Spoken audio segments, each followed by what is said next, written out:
श्री स्वामी समर्थ. नमस्कार मंडळी.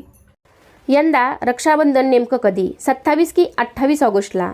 तसेच या दिवशी चंद्रग्रहण सुद्धा असणार आहे. त्यामुळे राखी बांधण्याचा शुभमुहूर्त काय असणार आहे, तसेच चंद्रग्रहण कधी लागणार आहे, कधी संपणार आहे, याबद्दलची सविस्तर माहिती मी तुम्हाला आजच्या व्हिडिओमध्ये देणार आहे. रक्षाबंधन हा सगळ्यांच्याच आवडीचा सण आहे. बहीण भावाच्या प्रेमाचा हा दिवस आहे. हा सण दरवर्षी श्रावण महिन्यातील पौर्णिमेला साजरा केला जातो. हिंदू पंचांगानुसार श्रावण महिन्यातील शुक्ल पक्षाची पौर्णिमा तिथी 27 ऑगस्ट 2026 रोजी सकाळी 9:08 सुरू होईल आणि 28 ऑगस्ट 2026 रोजी सकाळी 9:48 समाप्त होईल. हिंदू धर्मात उदय तिथीला विशेष महत्त्व असल्याने उदय तिथीनुसार रक्षाबंधनाचा सण 28 ऑगस्ट रोजी साजरा केला जाणार आहे. ज्योतिषांनी आणि पंचांगकर्त्यांनी याच तारखेला रक्षाबंधन साजरे करणे योग्य आहे असे सांगितले आहे. 28 ऑगस्ट रोजी रक्षाबंधनाला राखी बांधण्याचा सर्वोत्तम शुभ मुहूर्त सकाळी 6:23 पासून ते सकाळी 9:48 असणार आहे. याशिवाय दुसरा मुहूर्त असा आहे, दुपारी 12:14 हा मुहूर्त सुरू होईल आणि दुपारी 1:05 असणार आहे. या अभिजित मुहूर्तावर सुद्धा बहीण आपल्या भावाच्या हातावर राखी बांधू शकतात. तसेच या दिवशी वर्षातील दुसरे चंद्रग्रहण देखील होणार आहे. हे चंद्रग्रहण सकाळी 8:04 पासून सुरू होणार आहे आणि सकाळी 11:22 असणार आहे. त्यामुळे ग्रहणाच्या काळात रक्षाबंधन कसे साजरे करावे असा प्रश्न अनेकांना पडलेला आहे. मात्र हे चंद्रग्रहण भारतात दिसणार नसल्यामुळे त्याचे कोणतेही धार्मिक नियम किंवा वेद पाळण्याची गरज नाही. त्यामुळे कोणताही संकोचाशिवाय तुम्ही शुभ मुहूर्तावर राखी बांधू शकता. जरी तुमच्या घरामध्ये कुटुंबामध्ये पूर्वीपासून ग्रहण हे पाळत असाल तर तुम्ही दुपारी 12:14 नंतरचा दुपारचा जो शुभ मुहूर्त आहे राखी बांधण्याचा, तर त्या मुहूर्तावर तुम्ही राखी बांधू शकता. म्हणजेच साधारणतः 12 ते 1 वाजेपर्यंत हा शुभ मुहूर्त अभिजित मुहूर्त दिलेला आहे. त्या मुहूर्तावर सुद्धा तुम्ही राखी बांधू शकता.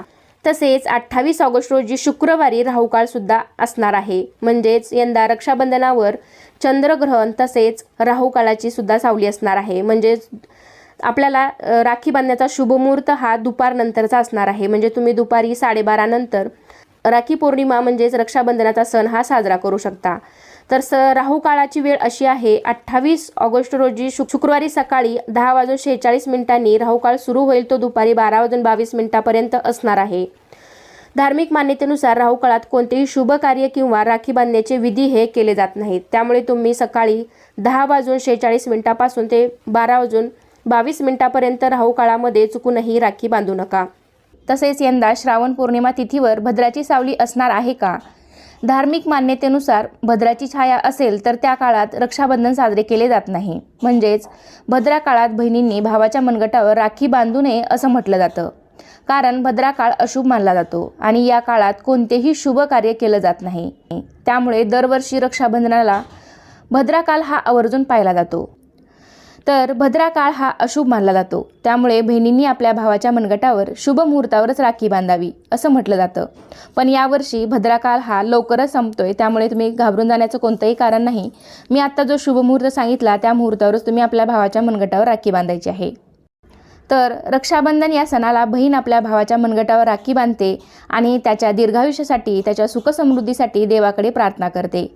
त्या बदल्यामध्ये भाऊ आपल्या बहिणीच्या आयुष्यात येणाऱ्या प्रत्येक संकटातून तिचे रक्षण करण्याची शपथ घेतो आणि तिला एखादी सुंदर अशी छानशी भेटवस्तूही देतो. तर या दिवशी म्हणजेच रक्षाबंधनाच्या दिवशी सर्व स्त्रियांनी सकाळी लवकर उठून स्वच्छ स्नान करावे, संपूर्ण घरामध्ये गंगाजल शिंपडावे आणि अंघोळीनंतर सूर्यदेवाला जल अर्पण करावे. जल अर्पण करताना आपल्या कुलदेवतांचे स्मरण करून त्यांचा आशीर्वाद घ्यावा. त्यानंतर रक्षाबंधनाचा म्हणजेच राखी बांधण्याचा शुभ मुहूर्त लक्षात घेऊन राखीचे ताट सजवावे. राखीच्या ताटामध्ये राखी, अक्षता, कुंकू, मिठाई, सोनं हे आपल्या ताटात असणं गरजेचं आहे. राखी बांधताना लक्षात ठेवा की शक्यतो भावाचे तोंड हे पूर्व दिशेला असावे. त्यानंतर बहिणींनी प्रथम भावाच्या कपाळावरती तिलक लावावा आणि मग नंतर औक्षण करावे आणि मग त्यानंतर मनगटावरती राखी बांधावी. बहिणीने राखी बांधताना भावाच्या उजव्या हाताला राखी बांधावी. तर मी तुम्हाला थोडक्यात रक्षाबंधन हा सण कसा साजरा करावा याबद्दलची थोडीशी माहिती दिली. आता आपण नारळी पौर्णिमेबद्दलची थोडीशी माहिती पाहूया. नारळी शब्द हा नारळापासून बनला आहे. नारळ या पौर्णिमेचा प्रतीक आहे. देशातील इतर भागात नारळी पौर्णिमा ही श्रावणी पौर्णिमा किंवा रक्षाबंधन, कजरी पौर्णिमा या नावाने ओळखली जाते. कारण अळी पौर्णिमेच्या दिवशी मच्छीमार बांधव लोक दिवसभर उपवास करतात आणि वरुण देवाची म्हणजेच समुद्राची पूजा करतात आणि समुद्रामध्ये नारळ अर्पण करतात. यालाच सोन्याचा नारळ अर्पण करणे असं म्हटलं जातं. समुद्रात मासेमारी करताना कोणतीही अप्रिय घटना घडू नये यासाठी समुद्राला प्रार्थना केली जाते. म्हणजेच नारळी पौर्णिमेला विशेष करून भगवान वरुण देवाची पूजा केली जाते आणि समुद्रदेवाला या दिवशी नारळ अर्पण केल्याने ते प्रसन्न होतात. तर या दिवशी नारळाच्या पदार्थाला जास्त महत्त्व असते. देवाला नारळी भात किंवा ओल्या नारळाच्या करंज्यांचा नैवेद्य अर्पण करतात.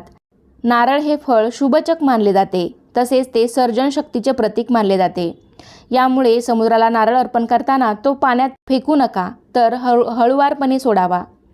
नारळी पौर्णिमेच्या दिवशी वरुण देवतेला आवाहन करून सागराला नारळ अर्पण करतात. त्यामुळे सागरातील येणारे संकट पळून जाईल अशी त्यामागची मान्यता आहे. तर अशा प्रकारे कोळी समाजातील लोक समुद्रात प्रवास करताना होणाऱ्या अनिष्ट घटना टाळण्यासाठी हा सण साजरा करतात. तर अशा प्रकारे नारळाची पूजा म्हणजेच निसर्गाची पूजा अर्थात वृक्षवल्ली आम्हा सोयरे म्हणजेच जलदेवतेला प्रसन्न करण्यासाठी नारळी पौर्णिमा हा सण साजरा केला जातो. तर या प्रकारे आजच्या व्हिडिओमध्ये मी तुम्हाला रक्षाबंधनाचा शुभ मुहूर्त, तो सण कसा साजरा करावा आणि नारळी पौर्णिमेचे महत्त्व याबद्दलची थोडीशी माहिती देण्याचा प्रयत्न केला आहे. तर कसा वाटला तुम्हाला आजचा व्हिडिओ मला नक्कीच कमेंटद्वारे सांगा. व्हिडिओ आवडला असेल तर व्हिडिओला लाईक करा, तुमच्या फ्रेंड फॅमिलीमध्ये शेअर करायला विसरू नका आणि असे छान छान माहितीपूर्ण व्हिडिओ पाहण्यासाठी आपल्या चॅनलसुद्धा नक्की सबस्क्राईब करा. चला तर पुन्हा भेटूया अशाच एका छान माहितीपूर्ण व्हिडिओमध्ये. तोपर्यंत सर्वांना श्री स्वामी समर्थ.